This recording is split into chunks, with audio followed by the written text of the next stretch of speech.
قال رسول الله صلى الله عليه وسلم: إن هذا القرآن أنزل على 7 أحرف فاقرأوا ما تيسر منه.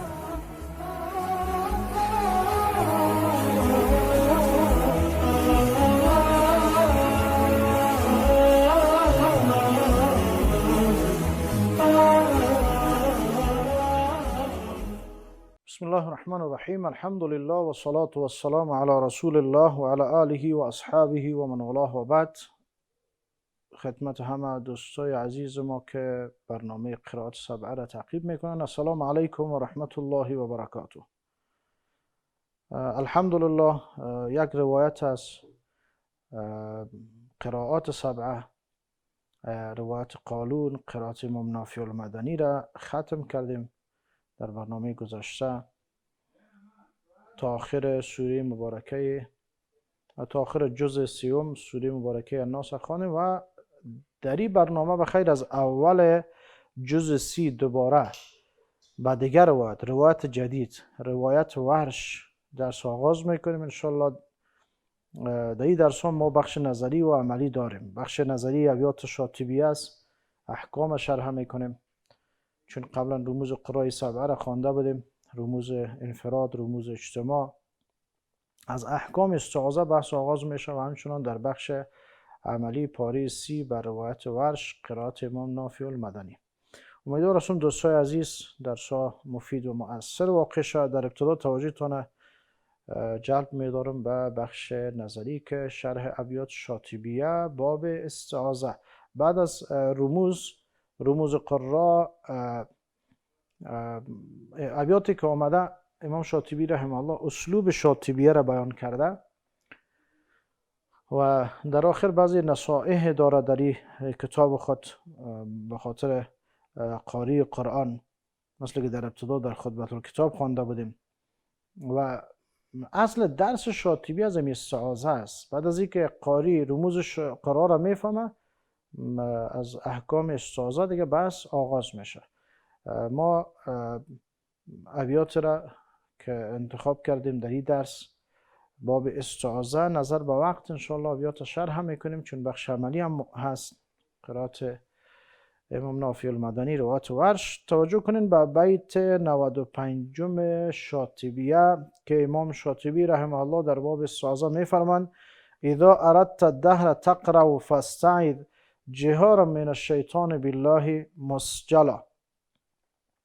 فرمودن همیشه اذا اردت الدهر تقرأ فاستعذ، این همیشه وقتی قرآن میخواندی استعاذه بخوان، یعنی پناه ببر به الله از شر شیطان رانده شده به طور جهر و آشکارا. این معنای لغویش اگر شما ترجمه کنین بیت اذا ما اردت الدهر، یعنی هر زمانی که تو اراده کردی، الدهر زمانه رو میگنی به طور همیش منظورش است. تقرأ و قرائت میکردی، فاستعذ پس پناه ببر، جهارا به طور آشکار و جهر، من الشیطان از شیطان، بالله به الله، مسجلا مطلقا. یعنی از این بیت امام شاطبی رحمه الله معلوم میشه که یعنی استعاذه اصلا جهر، به طور جهر خوانده شود، به طور جهر اعوذ بالله گفته شود. اما حالات خفیه هم داره، حالات خفیه هم داره استعاذه که در آخر بابم و اخفاؤه فصل اباه و عاتنا و کم من فتن کالمهدوی فیه اعملا. در آخر بابم نه درباره اخفای استعاذه. خب اصلش است که استعاذه به طور جهر خوانده شد. اعوذ بالله من الشیطان الرجیم که ما میگیم به طور جهر خوانده شد، که صیغه چگونه در بیت بعدی میباز علی ما اتی فی النحل یسرا انتظر. اما حکم استعاذه را ما بفهمیم، چون استعاذه 3 بحث داره: صیغه استعاذه، حکم استعاذه و کیفیت خواندنش. در اینجا امام شاطبی رحمه الله از شما ببینید در اولین بیت از هم حکم استعاذه یاد کرده و هم در حقیقت از کیفیت خواندنش. گفتیم استعاذه 3 بحث داره: صیغه، حکم و کیفیت خواندن. ای که در ابتدا فرموده اذا ما اردت الدهر تقرأ فاستعذ، اینی در حقیقت اشاره به حکمش است که همیشه که میخواستی قرآن بخونی در ابتداش باید که استعاذه بگی، به الله پناه ببر به طور جهر از شیطان. استعاذه را به جهر بخوان. این حالاتی است که استعاذه خفیه خوانده میشه. اعوذ بالله من الشیطان الرجیم قاری خفیه میخوانه. او کدام حالات است؟ این یادداشت کنین. اول در نماز، وقتی ما شما نماز میخوانیم در نماز استعاذه خفیه خوانده میشه. دوم در حالتی که قاری تلاوتش به طور خفیه است، وقتی به طور خفیه قرائت میکنه پس باید استعاذه را چی بخونه؟ خفیه بخونه. سوم حالتی که استعاذه خفیه خوانده میشه امیز که قاری اگر تنها باشه، وقتی به تنهایی قرائت میکنه برابر از قرائتش به جهر باشه خفیه باشه، چون تنها از دیگه کس نیست اعوذ بالله را خفیه بخونه. چرا فرق بین قرآن و غیرش همی که اخفاؤه فصل اباه و اعتنا که بیشتر بیت شاطبی هم خوانده معنیش هم است که اخفای استعاذه فصل است، فرق است ما بین قرآن و غیرش.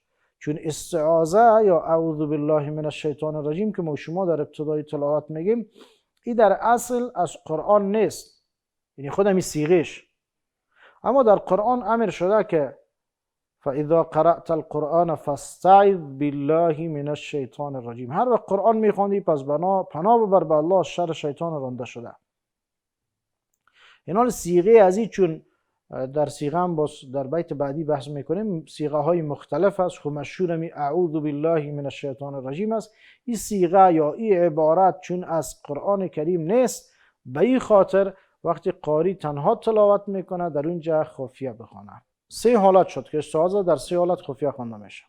اول در نماز گفتیم، دوم وقتی تلاوت به طور خفیه باشه، سوم وقتی قاری تنها باشه. اما یک حالت دیگر هم علما اضافه میکنه، او است که قاری در اثنای قرائت یا در وسط قرائت قرار میگیره، یعنی قاری اول نمی باشه. مثلا در یک مجلس قرائت میکنن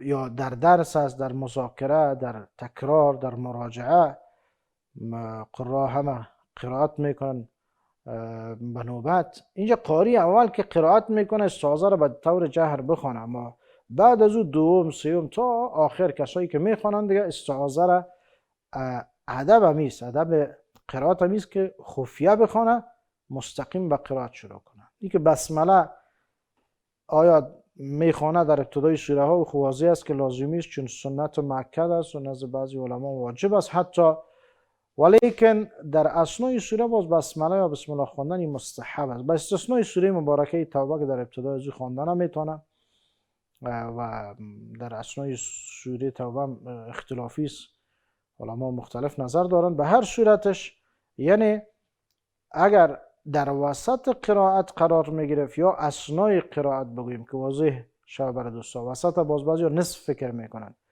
و این معنا که امی قاری اول که استعاذه را خواند به طور جهر، دیگه دوم سوم تا آخر کسایی که میخوانن آداب تلاوت همی است که استعاذه به طور خفیه خوانده شود. پس 4 حالت شد خفیه استعاذه: در نماز در حالتی که تلاوت به طور خفیه است، در وقتی قاری تنها است برابر از تلاوتش به جهر است یا خفیه است، و در حالتی که شخص در اثنای قرائت قرار میگیره، جمعی از قرا قرائت میکنن. این 4 حالت شد که استعاذه خفیه خوانده میشه.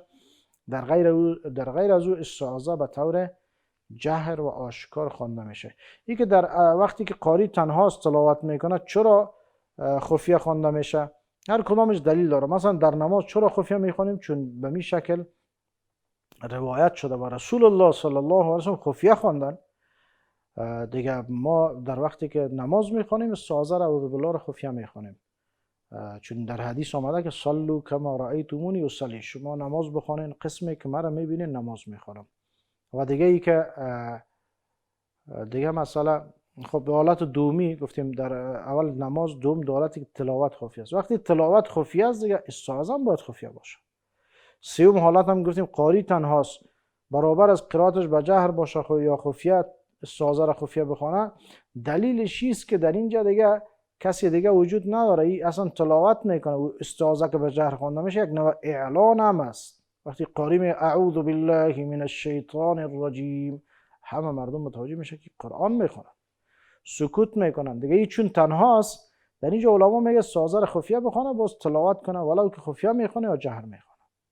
دیگه ای که در اثنای قرائتم چون حکم یک قرائت میگیره، به این خاطر در اثنا دیگه باز سازه را خفیه بخونه. این بود حالات خفیه سازه و همچنان جهرش که امام شاطبی رحمه الله در بیت اول باب سازه به او اشاره کرده. ان شاء الله بعد از یک وقفه باز هم در خدمت شما عزیزان قرار میگیریم در بخش عملی که سوره مبارکه نبأ را به روایت ورش قرائت امام نافع المدنی قرائت میکنیم. قال رسول الله صلی الله علیه و سلم: إن هذا القرآن أنزل على 7 أحرف فاقرأوا ما تيسر منه.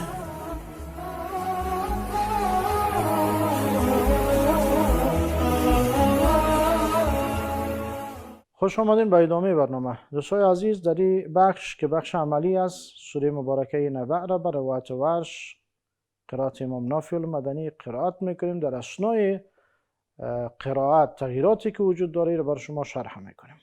اعوذ بالله من الشیطان الرجیم.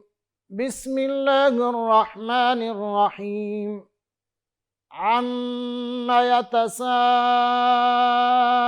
يتساءلون عن النبأ العظیم الذي هم فيه مختلفون كلا سيعلمون ثم كلا سيعلمون. مدهای متصل و منفصل هر دو در روایت ورش 3 الف مساوی به 6 حرکت میشه و میخواد عما یتساءلون مد متصله 3 الف خواندیم و مد عارضی واضح است که در همه روایاتی مد جایز است، 1 الف 2 الف 3 الف خوانده میشه. آیاتی را که میخوانیم در علم نجعل الارض، اینجا نقل الحرکه است، یعنی نمیخوانیم علم نجعل الارض بلکه علم نجعل الارض به این شکل. علم نجعل الارض مهادا والجبال اوتادا وخلقناكم ازواجا. اینجا متوجه بودین که و خلقناکم ازواجا خوانده میشه و خلقناکم ازواجا، چون بعد از میم جمع همزه آمده، همزه قطع، و این را باز در احکام ان شاء الله میخوانیم در باب سوره ام القرآن. ابیاتی است امام شاطبی رحمه الله به این حکم هم اشاره کرده. خب بازم دوستای ما عزیزای ما قبل از اینکه ابیات شاطبی را میخوانن کم کم خوب است به این احکام آشنا شن. در اینجا میم جمع سله میشه، این سله میگه، سله میم جمع. و خلقناکم ازواجا میشه و خلقناکم ازواجا. یک بار دیگه هم توجه کنین. الم نجعل الارض مهادا والجبال اوتادا وخلقناكم ازواجا وجعلنا نومكم سباتا وجعلنا الليل لباسا وجعلنا النهار معاشا وبنينا فوقكم 7 شدادا وجعلنا سراجا وهاجا.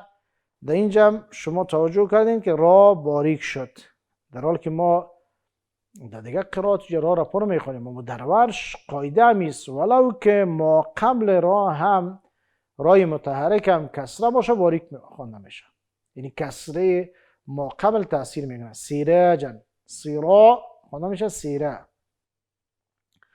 وجعلنا سراجا وهاجا وأنزلنا من المعصرات ماء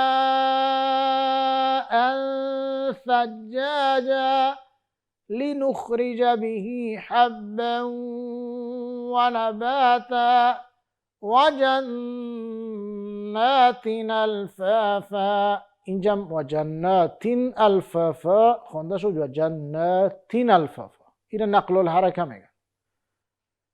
یک بار دیگه هم توجه کنین.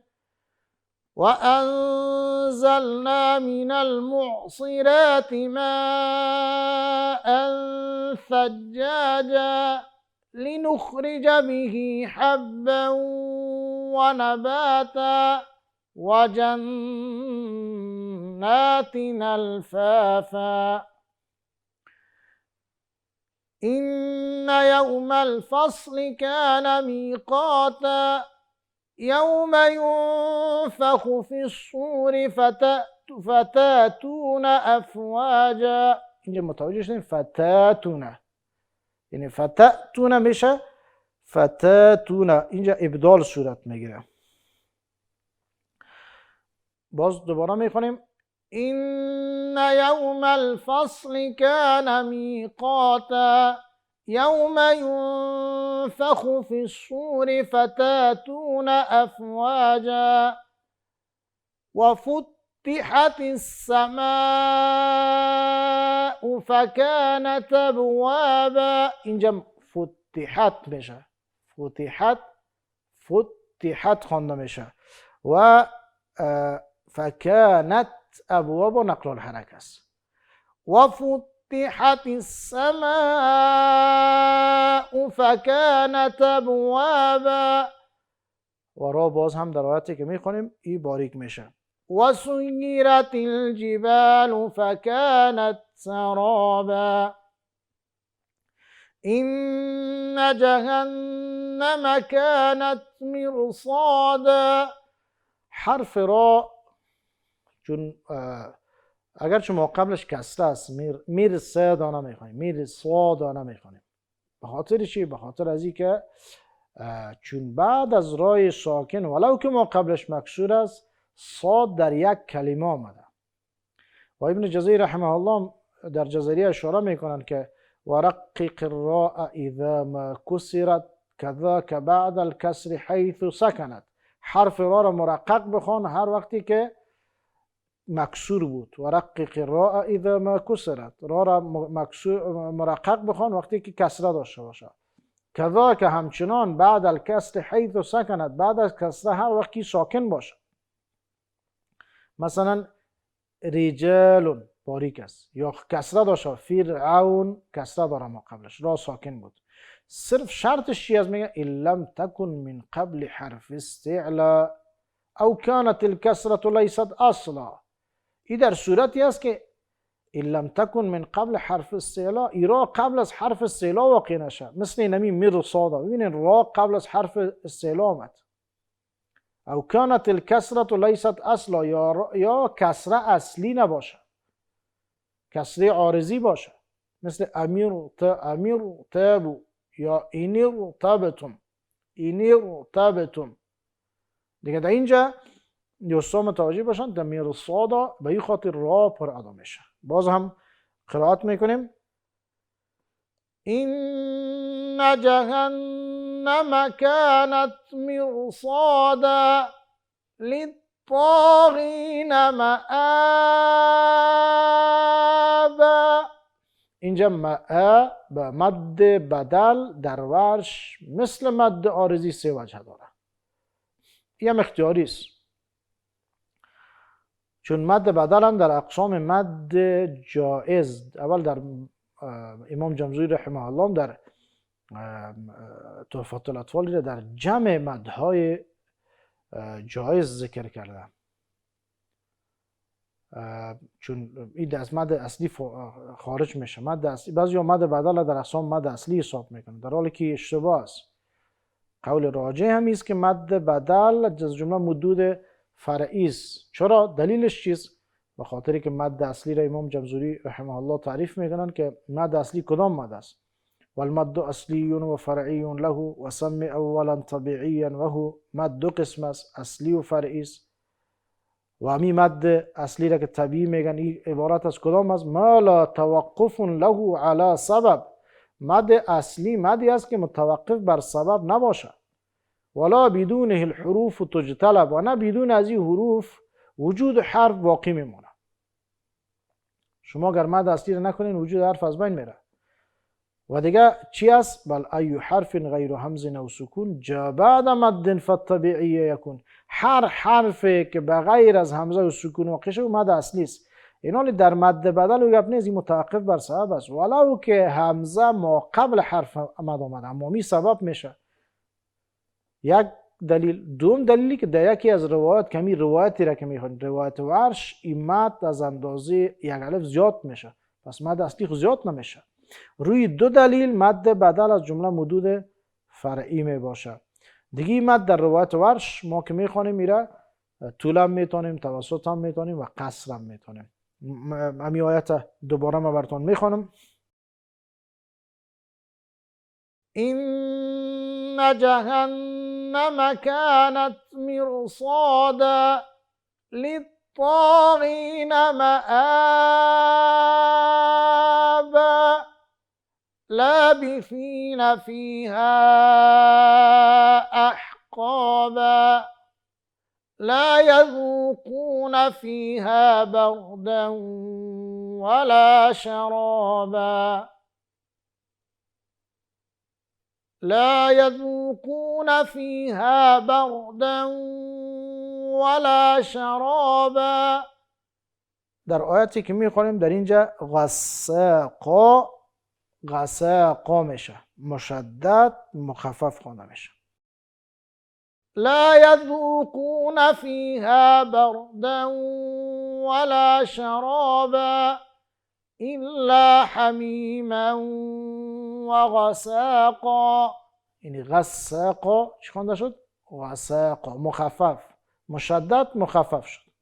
این در فرش الحروف است، مثل که پیشتر ما شما فتحت خوانید.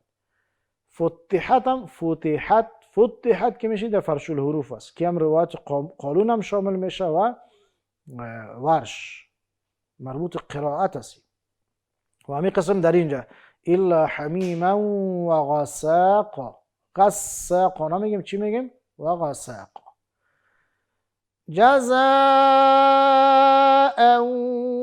وفاقا إنهم كانوا لا يرجون حسابا وكذبوا بآياتنا كذابا. بآياتنا اینجا مد بدل است که پیشتر ما شرح کردیم در مآبا.